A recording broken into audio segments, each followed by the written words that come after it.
Mega Man 11's finally available, but given all the cancelled games and neglect the Blue Bombers had to deal with in the past 8 years, there might be an unreasonable amount of hype for the game to live up to. And as if that wasn't bad enough, Capcom's exile of Keiji Inafune leading to the creation of a highly disappointing spiritual successor left fans wanting their Mega Man fix that much more. So with the stakes as high as they are, and since I'm such a nice guy, I'm gonna give Mega Man 11 an honest look and see just how it stacks up against the first 10 games of the series, even though there's actually way more than 10. So pour yourself a glass of milk, pause those Airsoft Fatty videos playing in the other tabs, press the subscribe button if you haven't already, and allow me, the 4 billionth greatest human alive, Cameron, to pit Mega Man 11 against Mega Man's 1 through 10.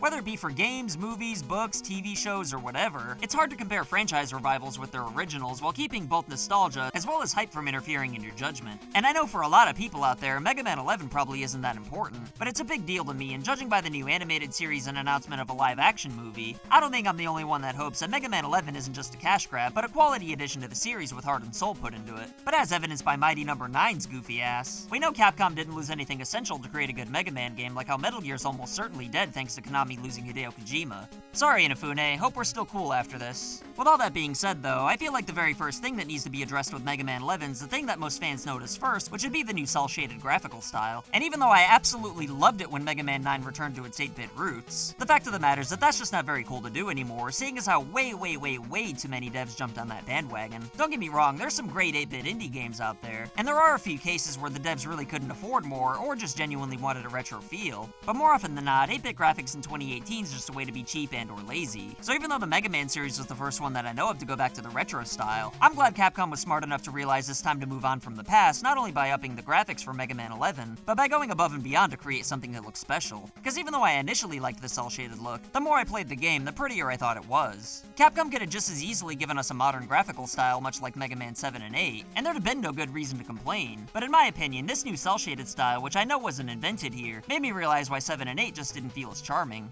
Don't get me wrong, those games still looked fine, and I'm sure some people prefer them. I just think they tried a little too hard to look graphically impressive for their times. Not that they tried to look serious or anything, but they just didn't stand out. I'm just saying that Mega Man 11's style really adds a lot to the experience. To me, the main appeal of Mega Man's art style has always been its simplicity, and I know that cel shading isn't necessarily simplistic, but it's the perfect middle ground for being lazy with 8-bit graphics and not necessarily making Mega Man 11 a graphical powerhouse like other modern games. Enough about the graphics though. After all, they mean nothing if the actual game sucks noodles. So let's talk about the difficulty, which affects Mega Man games quite a bit. Because if the game's easier than A Night with My Mom, then hardcore fans are gonna be pissed. But on the flip side, if the game's harder than my dad playing tennis, then casuals won't touch it and the game might not make as much money. So what did Capcom choose for Mega Man 11? I choose both.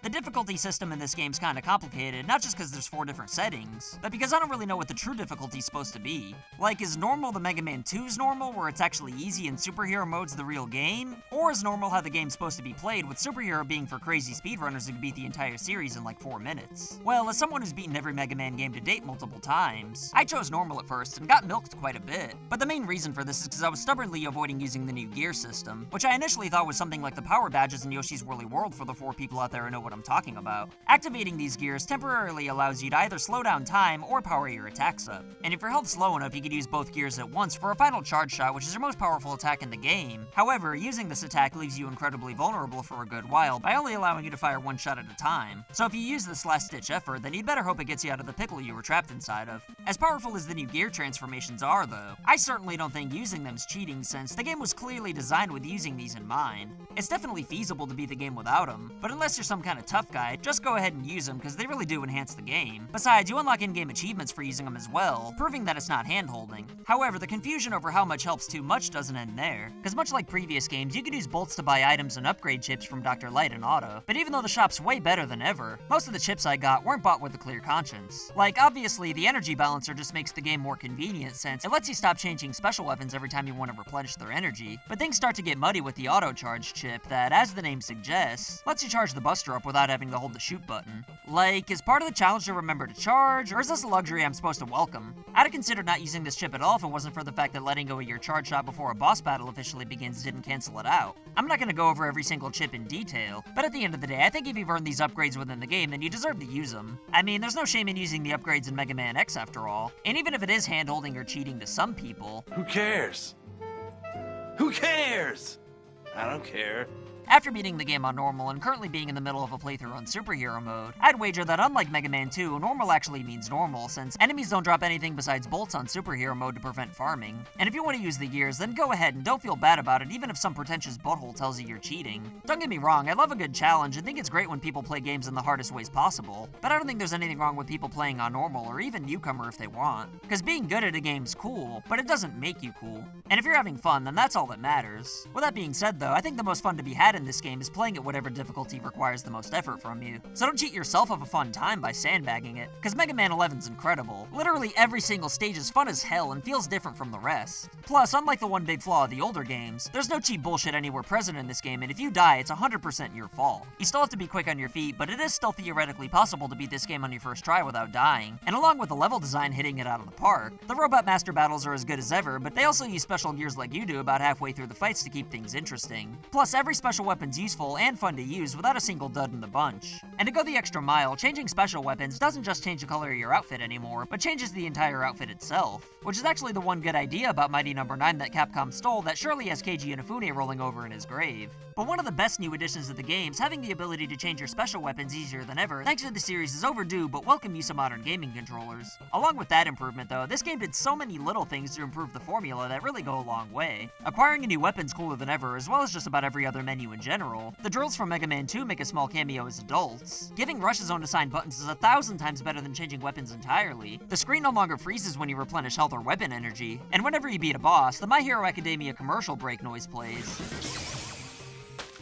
It's kind of mind-boggling when you realize it took 11 games for some of these improvements to happen, but I'm just glad they're all here. However, not everything about the game's perfect. And seeing as how I'm a dick, I do have a few nitpicks. Some of the checkpoints send you way too far back, and it makes some of the levels feel way longer than they actually are, specifically in Torchman's stage, where the margin for error in these firewall sections is less than an ass hair. Granted, I played these areas while I was still being a stubborn asshole about the gears, but the checkpoints here still send you too far back. And while I'm talking about Torchman's stage, it's kinda weird you can get hurt by touching tents. And while I understand that needing to replay stages with certain weapons to collect useful equipment is probably poor game design since it's essentially backtracking, but for those of us who enjoy 2D exploration, it'd have been cool if we had some non-essential Easter egg collectibles or things of that nature. However, I think my most controversial nitpick's gonna rile a few people up, but if I'm being honest, I can't say that I love the music. Don't get me wrong, I think it's nice and I don't hate it. I just think it's a little too calm rather than intense, which is fine for things like menus or selection screens. It's just that once I was done playing the game and attending to other matters in my life, I wasn't exactly humming any of the themes. And unlike previous games, Wily's Castle uses the same song for every stage rather than having it change halfway through. But these nitpicks are nothing compared to what I find to be the biggest problem in the game by far, which is obviously the fact that for some reason, Dr. Light's voice actor from Mega Man 8 wasn't brought back.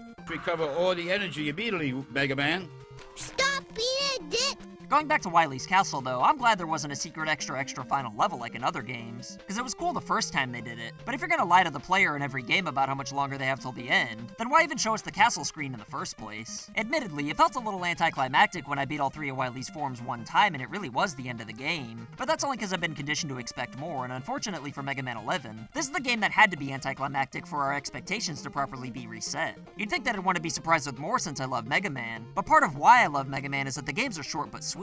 And even though some of these levels almost overstay their welcome, none of them actually do, nor does the entire game. I give Capcom a lot of shit on this channel for doing stupid things like not including full games on physical media. I even panicked for a second when the game had a day 1 update before I realized it was smaller than me peep. But I never once accused them of not knowing how to make great games. And I'm glad they were bold and wise enough to give us a game that only takes about 5 hours to finish if you're taking your time. Because Mega Man games are almost as much about replaying as they are seeing the ending. Plus, there's a lot of extras to keep you busy anyway. Even though the game's only $30, I was worried that in 2018 2018, Capcom would have felt pressured to make the game like 20 hours long or something, seeing how it had a physical release. And thank Terry it does have a physical release, cause no offense to Mega Man 10 and my favorite in the series 9, but 11's just worth more than being a cheap digital download. The story's fun, charming, and familiar, with the gameplay pushing the series forward with so many improvements instead of just relying on nostalgia. With Mega Man 11's perfect balance between keeping the series true to itself while also providing true progression, along with the omission of cheap bullshit and many small improvements that prove Capcom put their hearts into the game, I can honestly say that Mega Man 11's better than 1 through 10 and is my new favorite game in the series. I'll admit, it's possible I'm just caught up in the moment of joy. I'll admit it.